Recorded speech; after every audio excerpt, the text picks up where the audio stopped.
রাদিয়াল্লাহু আনহুকে যখন নবীজি সাল্লাল্লাহু আলাইহি ওয়াসাল্লামের চরিত্র সম্পর্কে জিজ্ঞেস করা হয়, তিনি সংক্ষেপে বলেন, তার চরিত্র ছিল পুরো কোরআন।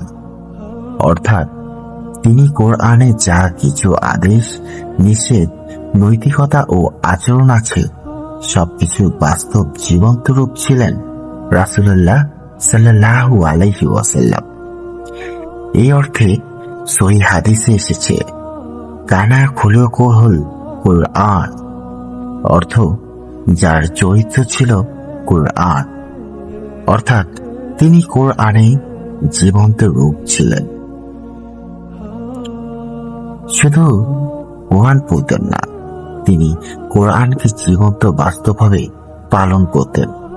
দয়া, সত্যবাদিতা, ধৈর্য, ন্যায় বিচার সবকিছুতেই তিনি ছিলেন সর্বোত্তম উদাহরণ। সুবহানাল্লাহ।